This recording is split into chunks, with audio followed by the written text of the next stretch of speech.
Hey everybody, welcome back. David Eon and the lovely Miss Lady Pop Hunter sitting here today in our little sanctuary, our toy museum, having a discussion and sharing it now with you about fading nostalgia.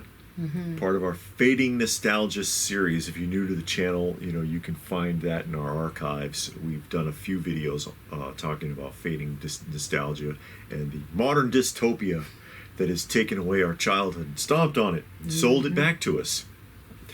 And what we're talking about here is really the death or pending doom of breakfast cereal. And it's like, what are you talking about? Well, when we were kids, breakfast cereals meant something very different than they do today.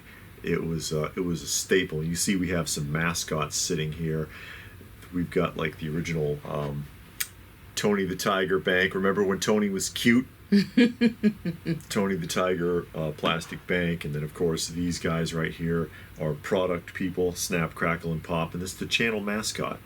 Actually, if you noticed, the little icon button is Snap, Crackle, and Pop. And then Captain Crunch Bank, stuff like this, things you could mail away for. It was a different culture when we were growing up, and breakfast cereal was a cultural phenomenon at that time. And for decades, even 50s, 60s, 70s, 80s, and about halfway through the 90s, I think, before it just started to fade.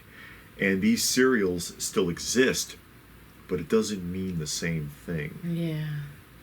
Yeah, when we were kids, you sat with the cereal box and you read the back. They had games on the back, puzzles and stuff like that, stuff for you to read, things for you to mail away. Activities. Activities for you to mail away, like you see here. Or they had prizes inside.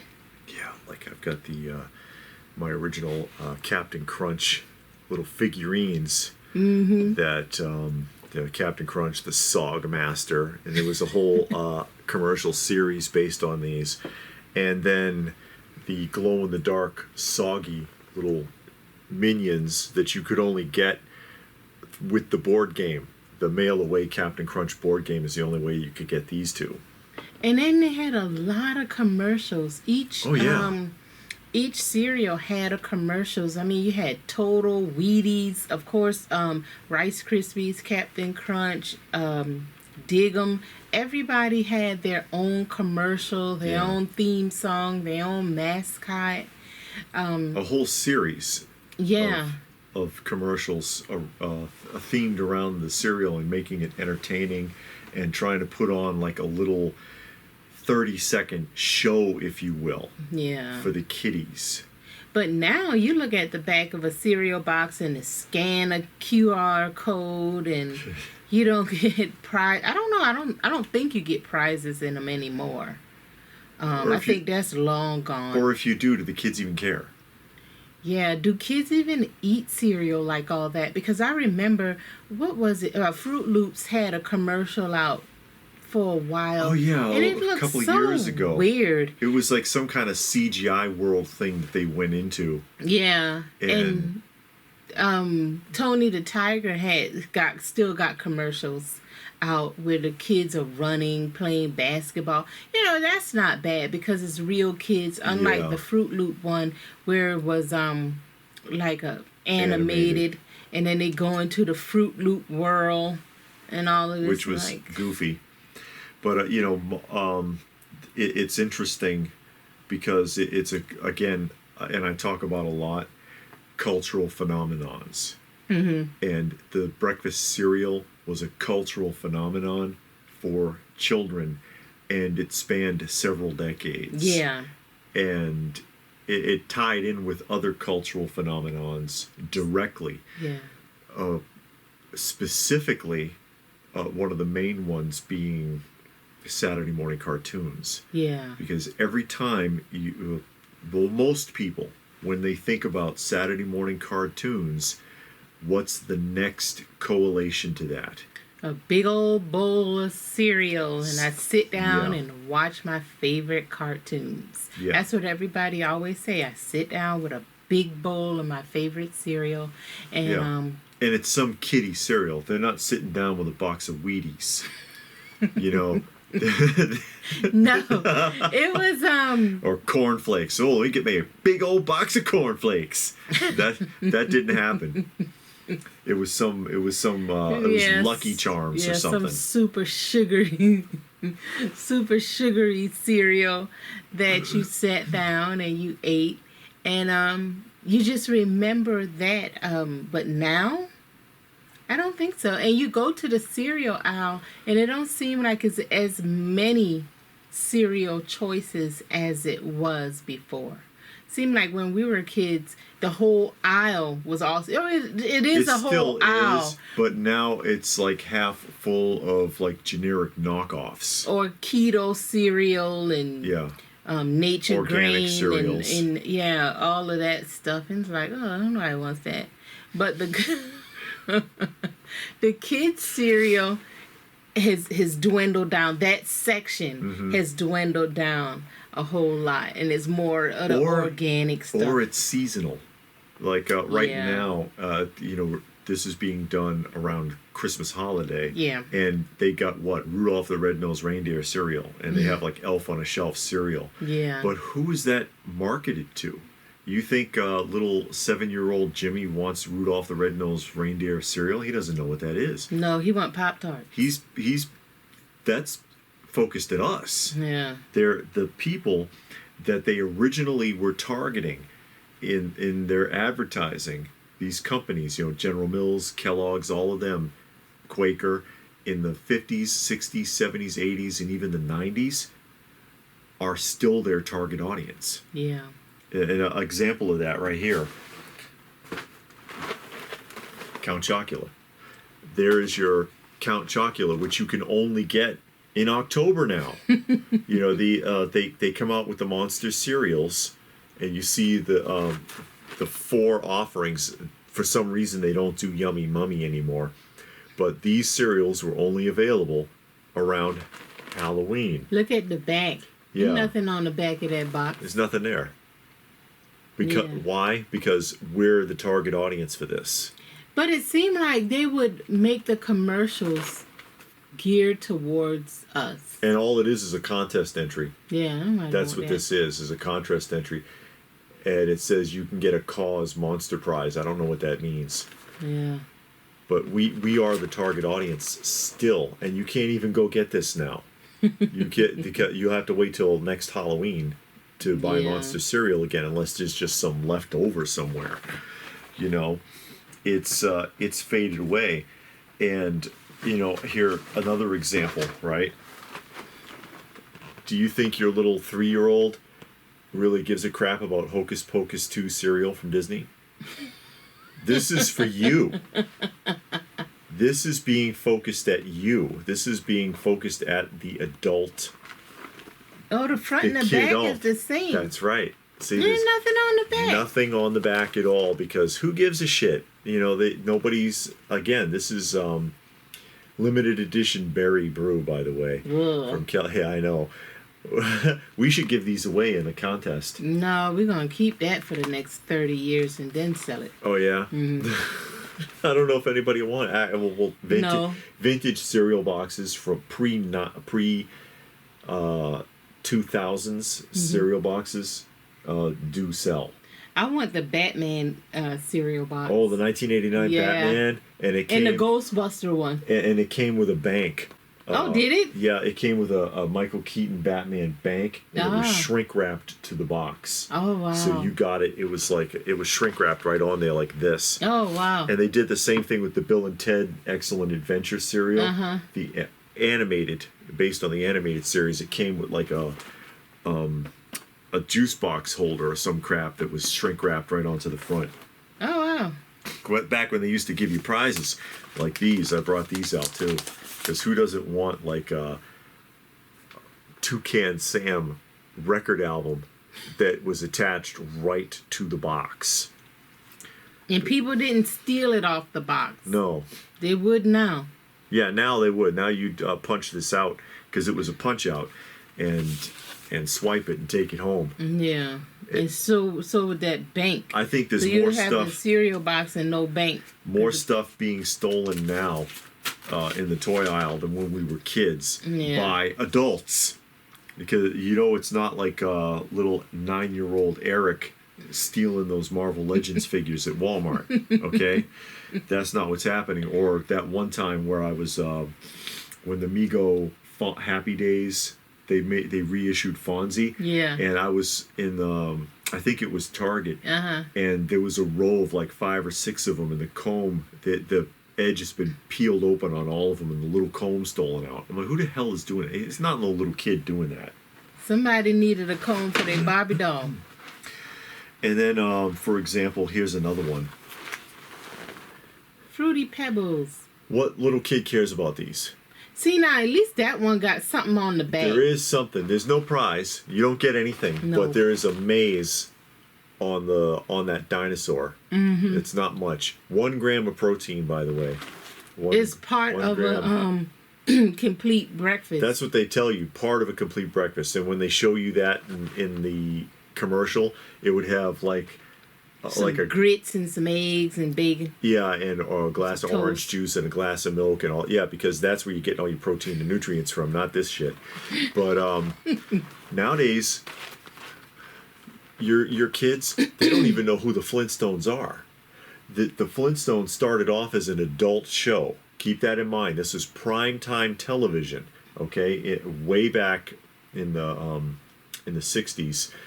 And it was like The Simpsons or Family Guy. Your adolescent kids shouldn't be watching it. Mm-hmm. But they took the adult elements out, or the advertising elements out of it, like the Winston cigarettes that they used to smoke on the show and stuff, to dumb it down for like Saturday morning and after school viewing. Yeah. And any other adult innuendos in it, like with Warner Brothers or like with Tom and Jerry, it would just go over the kid's head. And it did. We didn't understand. We understand now as an adult. And some people take that too seriously and shouldn't, because it kills it. But this is a dead franchise. Yeah. This is the only place this still exists. So only we relate to it. Yeah, and you can't really I don't think you could really bring the Flintstones back anymore. I think it's a dead or dying franchise. But your kid don't care about this. No. And I wonder how many kids, kids probably do eat the cereal, but do they care about it? Yeah, they don't think about it like we did. Yeah. Are they asking for cereal, or are you just giving them cereal? Because it's easier to just give them some cereal or Pop-Tart or something like that, instead of, frying up some bacon and eggs and stuff like that. Sure. So, no. Here's another neat prize, and I have this all the way from childhood. Oh. It was a mail order offer from Kellogg's cereal. I never did the mail away. I always would fill out the little thing, but I would never mail it away. And I still have it. Oh, this is my childhood one. You can see all the chips on it. But this is and all it is one of those tumblers, and they put the piece of paper in there. Mm-hmm. But it's mine from childhood. I still got it. But that's the kind of stuff. Oh, I used to use this all the time. Oh, wow. All the time. This is my go-to cup because, again, another cultural phenomenon. Star Wars was a huge cultural phenomenon. It's been reduced to just a sad franchise by Disney. It's true. But it's just not the same anymore. Yeah. And I can see cereal, the whole concept of cereal mascots, the significance of cereal mascots, and the whole prizes and the activities on the boxes and all of that, and the tie-ins with other phenomenon like Saturday morning cartoons dying out. Part of what killed it was forcing them to change, because there was a concern about we're rotting our children's teeth with this sweet cereal. It's all cereal's fault. You know how they like to blame something. It's not because you don't teach your kid to brush their teeth twice a day or how to do it properly. Yeah. Demonstrating. And it's not all that candy you let them eat. Yeah. or other stuff. Yeah, Kool-Aid and stuff. Because all they did was take the word sugar off. Put frosted. Sugar frosted flakes became frosted flakes, but the formula did not change. Yeah, sugar smacks. Sugar smacks became just smacks. Yeah. Or what's we the other got one? the thing of the vintage cereals, the puzzle. Sugar golden crisps became golden crisps. Yeah. Yeah, we do. I'll put a picture of that up so that you guys can look at it and see some of the vintage cereal boxes. But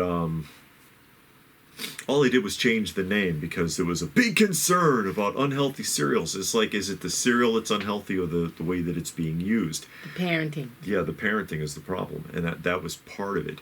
But you know how they love to blame stuff. And then, of course, Saturday morning cartoons were crushed. Yeah. Because you can't use cartoons to teach. That became an issue. Well, it was also too violent. And then, yeah, that's what they said. It was too violent. Because look at Tom and Jerry. They had to make Tom and Jerry. Tom and Jerry, they used to fight and do all kinds of stuff. And then they went to Tom and Jerry and Friends, and Tom and Jerry became friends. Yeah, there was no violence on it anymore. Yeah. And it was boring as all hell. Yeah. And that's adults interfering with a child's realm. And I know people aren't that smart, but they're not that stupid either. I was a big fan growing up of the Three Stooges. Mm-hmm. I never watched the Three Stooges and thought I could take a monkey wrench and beat someone in the head and they'd be okay, like on the show.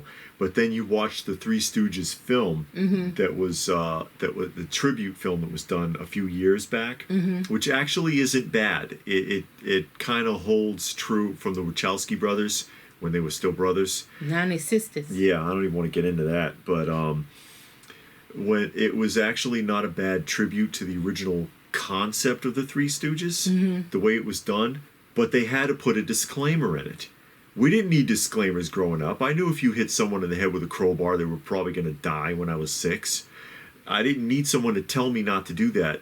It was a show. I knew it was fake. Yeah, but people do it. Look at that boy that killed that girl doing those wrestling moves. Yeah, and all it takes is that one mistake. Yeah. And then Congress wants to have a meeting, and then they ruin everything. Yeah. Because the more government puts its hands in your business, the more they stick their dirty fingers in your pie, the more the whole thing stinks. But anyway, we're talking about breakfast cereal. That's right. A lot of things have ruined it, and I think it's interesting that we are still the same target audience for these companies for the exact same products for decades. But it seemed like if we're the target audience, they know what we liked in the 80s. So make those type of commercials to draw people in, because I don't really buy cereal anymore. Every now and then I might get a little hankering for some Frosted Flakes. Yeah. But that's like once, twice a year. Sure. It's very rare now. Maybe if I saw some commercials and I reminisce, because like when we do the holiday commercials, the holiday shows, and we add the commercials in, a lot of them are for cereals. And you're like, oh man, I remember those commercials. Then, your little nostalgia button wheels start turning. We put up a lot of like vintage commercial blocks on here sometimes. I haven't done one in a little while. I think the last one was Thanksgiving. Yeah. But, that when you see those old commercials, man, it jogs your memory quite a bit. And it makes you long for that stuff again. Yeah. But now, you got the Tony the Tiger, and it was fine when it was just some frosted cornflakes. Now they got the chocolate and the strawberry cinnamon, and all kinds of stuff, and it's like, nobody want that mess. The last Tony the Tiger commercial that we saw, it was trying to get kids to coerce their parents to have Frosted Flakes for dinner instead of traditional meal. Yeah, it was weird. It was weird. I was like, oh, Frosted Flakes for dinner. And I'm like, wait a minute, what the hell is this? One of my favorites was this one. Was the Corn Pops. And I think part of the reason I like it is because it hasn't really changed. The Corn Pops, Alphabets, Alphabet has cereal. not changed. Yeah. Honeycomb has not changed. Frosted Flakes ain't changed, Yeah, really. but some of them don't taste the same to me. You know, it's kind of like if I went to eat a Twinkie now versus when I was like 7. I don't think I could handle it. And then look at the This one back. is You got a interesting. QR code Yeah, to put because in there. this one, it says they will give you a free book. And I'm like, do you actually get a book or is it some kind of download? I don't know, because they're I don't know holding a either. book in their hand. Yeah, it says feeding reading. But I like the idea of getting a free book for children. Again, 2 grams of protein. Well, you got to scan a QR code. Why you can't just cut out the little thing and mail it? Yeah, because that's the world that we live in now. A brighter future starts with breakfast. Yeah, I guess so. Not eating that thing. You need to get some grits and some eggs. Grits, you may as well eat the corn pops. Not Grits when you put some eggs and I don't like some grits. bacon No. and ketchup. What is wrong with you? And then it talks about 1 in 6 children in the United States lives with hunger. It's because We talking about cereal. yeah, don't get me going. I'm trying Exactly. not to get political here, but it's frustrating to me. But you know, this is one of the ones that I like from childhood because it really, I don't think it's changed all that much. You know what I mean? So I like that. But again, I think it's a dying entity. I think it's fading away, part of our fading nostalgia, because even though it's still there, nobody really seems to care anymore except for us. And I think in so long, so many years, it's going to be gone totally. Like cartoons is basically gone totally. Yeah, you got that little stupid stuff that come on Disney Plus, and a lot Network. of that you don't want your kids watching. You need to watch that stuff and see what they're actually showing your kids. Some of it's kind of scary. Yeah, but it's dying out. Like cartoons are dying out. The toys are dying out. The cereal, like we were talking about, all that stuff is dying out. And probably about another 10, 20 years, it'll be no more. Yeah, as people's imaginations fade away, because all of that requires imagination. Yeah, I mean, we're creatively bankrupt. I mean, you can tell that in TV shows and movies. Yeah. And, you know. Which is why we primarily watch vintage shows. Yeah, the music, comic books, toys. We're all creatively bankrupt, so. Yeah. Anyway, back to cereal. And they're encouraging that. Yeah. They encourage that. They want everybody sitting in front of their phone all day. Your children included, especially them. And it's just, for us, it's sad. Yeah. It's sad to see that because we have fond memories of it, of desiring it. And I didn't get a lot of fancy cereals growing up. My mother wasn't going to buy all that. I think I had Blueberry once growing up, you know, and liked it at the time. And I was an adult by the time I had Blueberry again. You know what I mean? But there was something about that. There was a charm to it, which is why I say it was a cultural phenomenon, and it spanned quite a long time. Like I said, it really boomed and started to boom in the 50s, 60s, 70s, 80s, and then again about halfway through the 90s. With the golden age of it, I want to say in the late 70s, early 80s. Yeah. Is when it really, really popped. But I don't know, guys. What do you think? What do you think about all of that? Get the conversation going. Tell us what your thoughts are in the comments section down below. Please do give the video a thumbs up if you get where we're coming from. Share it if you can. Subscribe if you're new, all that good stuff.